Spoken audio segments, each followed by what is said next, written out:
হিৰণ্যকশিপু হিৰণ্যকশিপুৱে তেওঁৰ ভাইক হিৰণ্যক্ষক ভগৱানে বধ কৰিলে, মানে বৰাহে। এতিয়া বৰাহে যেতিয়া বধ কৰিলে, বৰাৰূপী আছিল ভগৱান, ভগৱানেই বৰাৰূপে অৱতৰণ কৰিছিল আৰু সেই বৰাৰূপী ভগৱানৰ হাতত হিৰণ্যক্ষ বধ হ'ল। এয়া ভাগৱতৰ কাহিনী। এতিয়া হিৰণ্যকশিপু আৰু হিৰণ্যক্ষ আছিলে কাশ্যপ আৰু দিতিৰ পুত্ৰ, আৰু এওঁলোকৰ জন্মটো আছিলে বৰ বিসংগতিপূৰ্ণ। এওঁলোক ব্ৰাহ্মণ আছিলে, উচ্চ ব্ৰাহ্মণ কাশ্যপ ঋষি, আৰু ঋষি পত্নী হ'ল অদিতি আৰু দিদি। এতিয়া এবাৰ কি হ'ল, অদিতিৰ দেৱতাসকল জন্ম হ'ল। অদিতিৰ পৰা জন্ম হৈছে দেৱতা। দেৱতা জন্ম হ'ল আৰু দেৱতা জন্ম হোৱা খবৰটো দিতিয়ে শুনিলে, আৰু দিতিয়ে শুনাৰ লগে লগে দিতিৰ মনত প্ৰতিহিংসা আহিলে যে সতিনীৰ সন্তান জন্ম হ'ল আৰু মোৰ সন্তান এতিয়ালৈকে কোনো জন্ম হোৱাৰ প্ৰক্ৰিয়াই আৰম্ভ হোৱা নাই। এই যিটো প্ৰতিহিংসা, সেই প্ৰতিহিংসা বুকুত লৈ তেওঁৰ স্বামী কাশ্যপৰ ওচৰলৈ গ'ল। কলৈ? যজ্ঞশালাত, মানে আমাৰ গুৰু ঘৰত বা নামঘৰত সোমাই গ'ল। সোমাই গৈ নিজৰ স্বামীক প্ৰস্তাৱ দিছে, কি বুলি? স্বামী, মোক ঋতু দান দিব লাগে, মোক ঋতু দান দিব লাগে। এতিয়া প্ৰকৃততে আচৰিত কথা যে এগৰাকী ঋষি পত্নী কাল সন্ধিয়া গিৰিয়েক সোমাইছে যজ্ঞশালাত, উপাসনা ক্ষেত্ৰত, আৰু তেতিয়া গৈ দাবী কৰিছে মোক ঋতু দান দিব লাগে। এইটো কিয় পাৰিলে বাৰু? এইটোতো পাৰিব নালাগিছিলে। কিয় পাৰিলে? অৰ্থাৎ আমাৰ মনত পৰৰ প্ৰতি প্ৰতিহিংসা যেতিয়া সোমাব, আমাৰ হিতাহিত জ্ঞানবোৰ হেৰাই যায়। এই কথাটোকে বুজাইছে। পৰৰ প্ৰতি যেতিয়া আমাৰ প্ৰতিহিংসা বুকুত ঠাই ল'ব, তেতিয়া আমাৰ হিতাহিত যিটো জ্ঞান, এইটো হেৰাই যায়।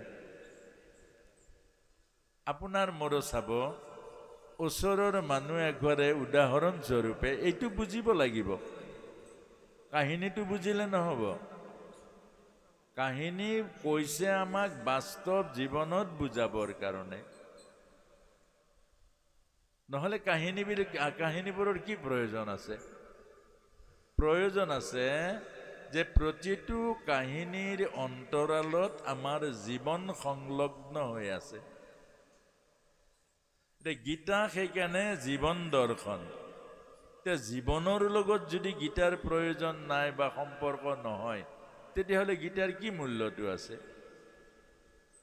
এই কথাটোকে এতিয়া আমাক বুজাইছে। গাড়ী এখন ওচৰৰ কোনোবাই কিনিলে, আপোনাৰ যদি বুকুত জুই জ্বলে প্ৰতিহিংসাৰ, তেতিয়া মুখৰ পৰা যি টি কথা ওলাব, ইহঁতে চুৰ কৰি লৈছে, বুজিছ বোপাই, ইহঁতৰ অহংকাৰ বেছি হ'ব এতিয়া, ইহঁতৰ অহংকাৰত ফাটি পৰিব এতিয়া, আমি ওলাবই নোৱাৰিম, আমি মানুহে নহ'ম, আমি যেন সিহঁতৰ আগত মানুহে নহ'ম, আমাৰ এই মানুহজন, আমাৰ মানুহজনৰ কোনো অৰ্থ নাই, আমাৰ মানুহজন কোনো ঠিক নাই, এইজনে বেলেগে গাড়ী ল'লে, মোৰ মানুহজন অকামিলা, মোৰ মানুহজনে এখন গাড়ী।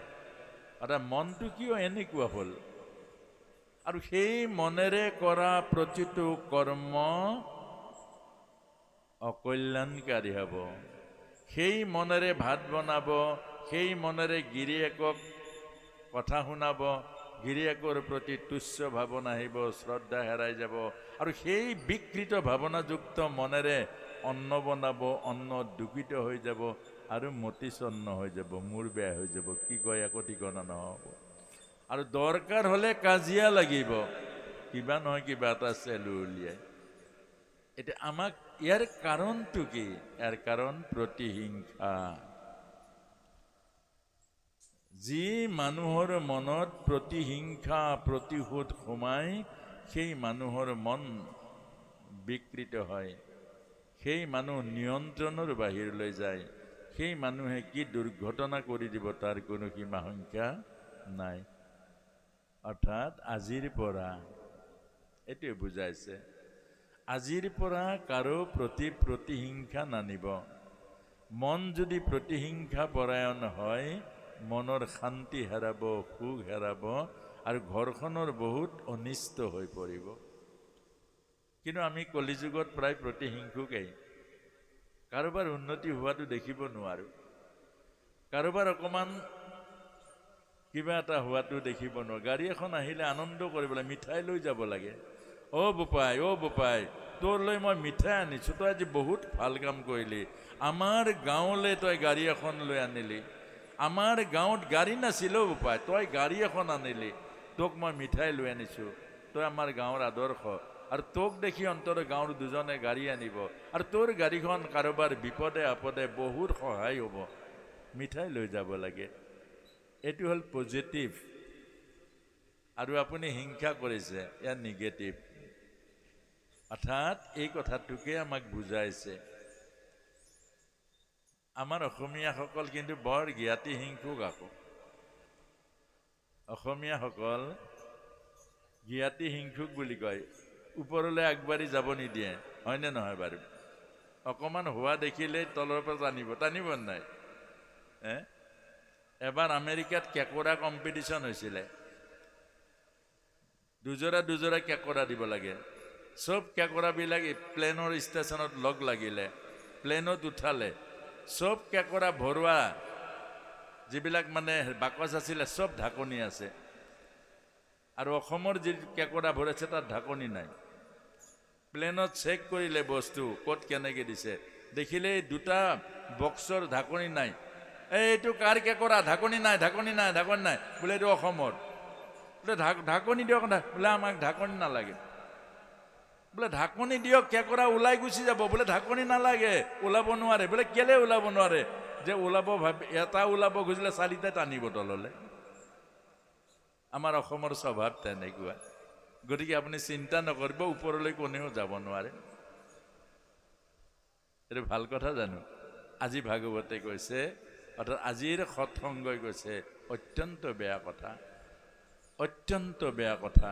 গতিকে আজিৰ পৰা ইয়াতেই তিনিবাৰ কাণ ধৰি কৃষ্ণ কৃষ্ণ, আজিৰ পৰা এনেকুৱা কাম নকৰোঁ। আজি বুজি পালোঁ আৰু এইটোৱে ভাগৱত, এইটোৱে সৎসংগ। আজি কাণত ধৰিব লাগিব। গতিকে আজিৰ পৰা এইটো অৰ্থাৎ নিজৰ অনিষ্ট হয়, আনৰ অনিষ্ট কৰা কাম কৰক। কি কৰক? কম্পিটিশ্যন। যে তেওঁ যিমানটো আগবাঢ়িছে মই তাতকৈ দুগুণ আগবাঢ়িম, তেওঁ যিমান টকা কামাইছে মই তাতকৈ বেছি কমাম। এইটো কম্পিটিশ্যন, এইটো প্ৰতিযোগিতা, এইটো কৰক। এইটো কৰিলে কোনোবাই 1000 টকা ডনেশ্যন কৰিছে, আপুনি 5000 কৰক। এইটো কম্পিটিশ্যন কৰক। কোনোবাই সমাজৰ পূজিত হৈছে, সমাজৰ ভাল কাম কৰি, আপুনি তাতকৈ কম্পিটিশ্যন কৰক, মই দেৱতা হৈ যাম। এইটো কৰক। এইটো সাকাৰাত্মক। এইটোৱে আপোনাকো ওপৰত নিব আৰু সমাজখনৰো কল্যাণ কৰিব। এতিয়া এই যিটো হিৰণ্যকশিপুৰ তপস্যাত যাবলৈ ওলাওঁতেই কয়াধু মাতাই ভগৱানৰ ওচৰত প্ৰাৰ্থনা কৰিলে যে হে দয়াময় ঈশ্বৰ, হে কৰুণাময় ঈশ্বৰ, তুমি মোৰ স্বামীৰ কল্যাণ কৰিবা। মোৰ স্বামী প্ৰতিহিংসা পৰায়ণ হৈছে, মোৰ স্বামী আচল কথাটো পাহৰি গ'ল, তুমি যে জগতৰ ঈশ্বৰ, তুমি যে কৃপাময়, এই কথাটো পাহৰি যায় তোমাক বধ কৰিবৰ কাৰণে এতিয়া তপস্যালৈ ওলাইছে। তেতিয়া এই ভাটৌ এটাই হিৰণ্যকশিপু ওলাই যাওঁতে দুৱাৰ মুখত, ৰাজপ্ৰসাদৰ ৰাজহাউলিৰ দুৱাৰ মুখত ভাটৌ চৰাই এটাই নাৰায়ণ নাৰায়ণ নাৰায়ণ বুলি ক'লে। খুব মনোযোগেৰে শুনিব আকৌ। দুৰ্ভাগ্য কেনেকৈ সৌভাগ্য কৰি ল'ব পাৰি যে ভগৱানক মাৰিবৰ কাৰণে, ভগৱানৰ অনিষ্ট কৰিবৰ কাৰণে বৰ খুজিবলৈ গৈছেগে ব্ৰহ্মাৰ আগত। কয়া ধুৱে প্ৰাৰ্থনা জনাইছে ভগৱানক, আৰু ভগৱান সন্তুষ্ট হৈ কি কৰিলে, এটা ভাটৌ চৰাইৰ মুখেৰে নাৰায়ণ নাৰায়ণ নাম উচ্চাৰণ কৰিলে। হিৰণ্যকশিপু ঘৰলৈ ঘূৰি আহিলে। কেলে যে ভাবিলে যে যাত্ৰাৰ সময়ত যেতিয়া মোৰ শত্ৰুৰ নামটো শুনিছোঁ, মোৰ যাত্ৰাটো ভাল নহ'ব। আকৌ কমি গ'ল দেই মাইকটো, নহ'ব। এতিয়া সেই ৰাতি সুবিধাবোৰ কেনেকৈ লৈছে, আমাৰ আই মাতৃসকলক এইটো জনাইছে। আমাৰ জীৱনৰ সুবিধাবোৰ, আমাৰ ঘৰবোৰ সুন্দৰ কৰাৰ সুবিধাবোৰ, মোৰ স্বামীক পৰিৱৰ্তন কৰাৰ সুবিধাবোৰ, মোৰ ঘৰখনৰ পৰিৱৰ্তন কৰাৰ সুবিধাবোৰ আমি কেনেকৈ ল'ব পাৰোঁ। আজি আপোনাৰ অসুবিধা হৈছে, আপুনি যে ভাবি ল'লে যে আৰু চিৰদিন অসুবিধা হ'ব, সেইটো ভুল। কেলে পৰিৱেশ পৰিৱৰ্তন কৰিব পাৰি। দিন যিদৰে ৰাতি হয়, সুখ যিদৰে দুখলৈ ৰূপান্তৰ হয়, সেইকাৰণে পৰিৱৰ্তন, আপুনি ধৈৰ্য ধৰিব লাগিব। আৰু ৰাতি যিমান আন্ধাৰ নহওক দিনৰ পোহৰ আহিবই। আপোনাক কি লাগিব? ধৈৰ্য। কিছুমান ধৈৰ্য নাই, অধৈৰ্য হৈ যায়, অকণমান কথাতে ঘৰ ভাঙি দিয়ে, অকণমান কথাতে সৰ্বস্ব ত্যাগ কৰি দিয়ে, অকণমান খং উঠিলে মুখেৰে কি বকিব তাৰ কোনো হিচাপ নাথাকে। হয়তো চিৰদিনৰ কাৰণে স্বামী ভাৰ্যাৰ সম্বন্ধ, কথাৰ কাৰণে, মুখৰ কাৰণে, হয়তো চিৰদিনৰ কাৰণে ভাই ভাইৰ মাজৰ সম্বন্ধ নষ্ট হৈ যায়। এতিয়া এই কয়া ধুই কি সুবিধা ল'লে, হিৰণ্যকশিপুৰক সুধিলে, স্বামী ইমান ডাঙৰ ভাল কাম এটালৈ গৈছিলা, কেলে ঘূৰি আহিলা? তেতিয়া ক'লে যে শত্ৰুৰ নাম, যাত্ৰাৰ পথত শত্ৰুৰ নাম। বোলে কোন শত্ৰু? নাৰায়ণ নাৰায়ণ। তে কয়া ধুই ভাবিলে কাম হৈ গ'ল, কাম বনি গ'ল। কেলে ভগৱানৰ নাম যেতিয়া জিভাত উচ্চাৰণ হ'ল, আৰু মোৰ স্বামীৰ অমংগল কেতিয়াও নহয়, মংগল হ'ব। তেতিয়া সেই গোটেই ৰাতি স্বামী কি নাম লৈছিলে? নাৰায়ণ নাৰায়ণ। স্বামী কি নাম লৈছে? নাৰায়ণ নাৰায়ণ। স্বামী কি নাম লৈছে? নাৰায়ণ নাৰায়ণ। স্বামী কি নাম লৈছিলে? নাৰায়ণ নাৰায়ণ। গোটেই ৰাতি হিৰণ্যকশিপুৱে মাৰিবলৈ গৈছিলে নাৰায়ণক। এতিয়া শেষত গৈ কয়া ধুৱে কিমান বুদ্ধি, কিমান এক জ্ঞানী তিৰতা, যে কেনেকুৱা বুদ্ধি যে হিৰণ্যকশিপুৰৰ মনত নাৰায়ণৰ প্ৰতি ঘৃণা, নাৰায়ণৰ প্ৰতি বিদ্বেষ গুচাই প্ৰেমলৈ ৰূপান্তৰ কৰিলে। কি নাম লৈছিলে? নাৰায়ণ নাৰায়ণ। ভাল লগা হৈ গ'ল। আৰু সেই নাৰায়ণৰ নাম উচ্চাৰণ কৰাই কৰাই পিছ ৰাতি কয়াধুৰ গৰ্ভত হিৰণ্যকশিপুৱে বীজ স্থাপন কৰিছে। আৰু সেইকাৰণে ভক্ত প্ৰহ্লাদৰ জন্ম হৈছে। এতিয়া আপোনাক মই যোৱাকালি এটা ভাল সন্তান কেনেকৈ আনিব লাগে কালি কথাখিনি ক'লোঁ, কিন্তু আপোনাৰ সবতো স্বামী নাই শুনা।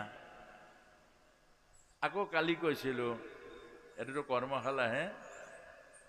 এতিয়া কালি এই কথাটোও কৈছোঁ স্বামী আৰু ভাৰ্যাৰ এক মন এক প্ৰাণ এক ভাৱনা এক পৰিকল্পনা হ'লে ভাল সন্তান এটা স্থিতি হ'ব।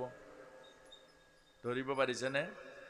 স্বামী আৰু ভাৰ্যাৰ এক মন এক প্ৰাণ এক সংকল্প হ'লেহে আপোনাৰ গৰ্ভৰ সন্তানটো দৈবিক গুণ লৈ আহিব, নহ'লে বিকলংগ হৈ আহিব। কাৰণ দুটা ভাৱনা হ'লে বিকলংগ হ'ব। অৰ্থাৎ স্বামীৰ প্ৰতি ভাৰ্যাৰ যদি ঘৃণা আহি যায় সেই সময়ত, অৰ্থাৎ স্বামীয়ে সংকল্প কৰিছে ভাৰ্যাৰ সংকল্প নাই, তেতিয়া ভাৰ্যা যদি স্বামীৰ প্ৰতি ঘৃণা হয় আৰু সেই ভাৰ্যাই কৰা ঘৃণাৰ ফলত স্বামীয়ে যদি গৰ্ভত বীজ স্থাপন কৰে, তেতিয়া সেই সন্তানটো ঘৃণাৰ মাজেৰে বাপেকক দেখিলে সি সহ্য কৰিব নোৱাৰিব। বাপেকৰ প্ৰতি জন্মতে তাৰ ঘৃণা উপজিব। বাপেকৰ কোনো কথা সি গ্ৰহণ নকৰে। কেলে? জন্মতে তাৰ জন্মদাত্ৰী মাকে বাপেকক ঘৃণা কৰিছে, একচেপ্ট নাই কৰা, বাপেকক একচেপ্ট নাই কৰা, আৰু সেই ঘৃণা সন্তানে আহিব।